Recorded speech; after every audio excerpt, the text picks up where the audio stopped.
All right, this is Second Maccabees chapter 9 verse 1, just to prove the point of Antiochus getting punished and shit. This is it says about that time came Antiochus with dishonor out of the country of Persia, Slakia, for he had entered the city called Persepolis, Persepolis, and went about to rob the temple and to hold the city, whereupon the multitude running to defend themselves with their weapons put them to flight. And so it happened that Antiochus, being put to flight of the inhabitants, returned with shame. Now when he came to Ecbatane, news was brought him that he had happened unto what had happened unto Nicanor and Timotheus. Then, swelling with anger, he thought to avenge upon the Jews the disgrace done unto him by those that made him flee. Therefore commanded he his chariot men to drive without ceasing and to dispatch the journey.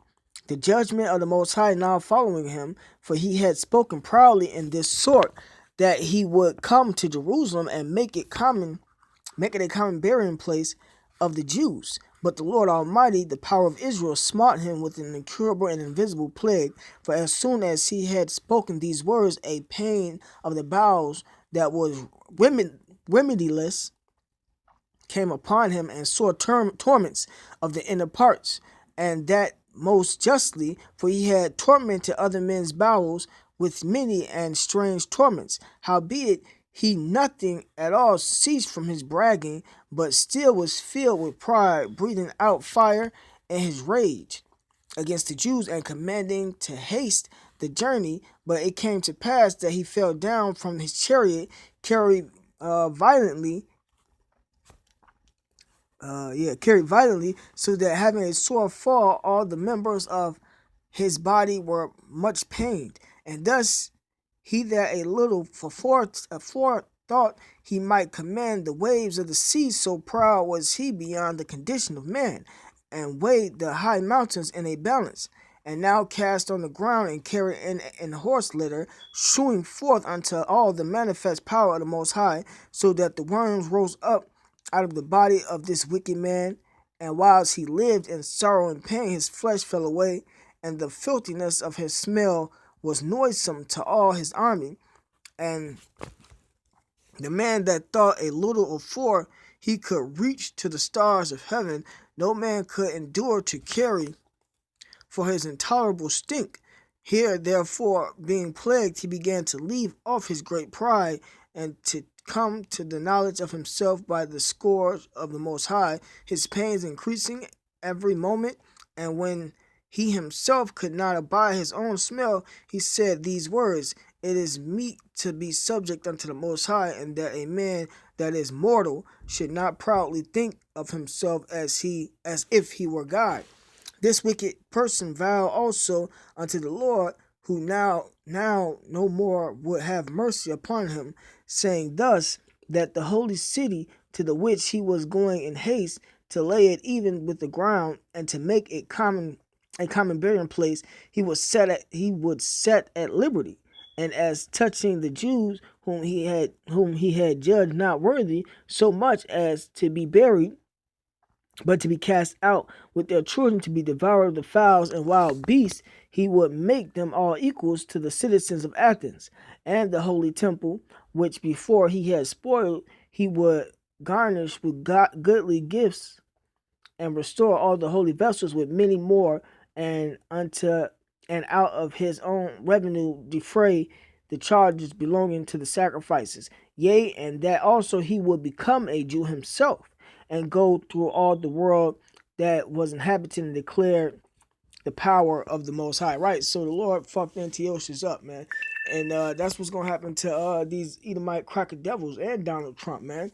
The elite's gonna get slavery and they're gonna be fucked up, but the peons of these crackers gonna be a lot of them gonna be put to death. A lot of the ones that get hit by the thermonuclear fire gonna be burned up, and the ones that survive going straight into slavery. But I got one more scripture, because as far as this torture thing, hold on. As far as the torture thing, some brothers might be beheaded. And I had the legislation. I gotta look it up again. This is. Let me bring up this scripture real quick.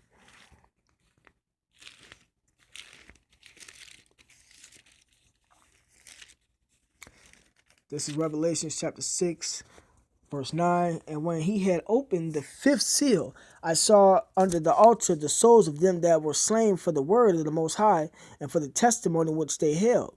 Right, so, brothers going to be put to death, for the truth. And they held on to the truth, the testimony. And they cried with their loud voice, saying, How long, O Lord, holy and true, dost thou not judge and avenge our blood on them that dwell on the earth? So, when you die, you go up to the Father, Yahweh, and, Yahweh Shai up there, and you cry unto him, and you ask him exactly what was said in the scripture, man. And white robes were given unto every one of them, and it was said unto them that they should rest yet for a little season unto their fellow servants also, and their brethren that should be killed as they were should be fulfilled. Right, so there is going to be brothers that die for the truth, and the ones that's already dead and they got beheaded for the testimony, waiting for us to come up there, and that's when the Lord going to come back. So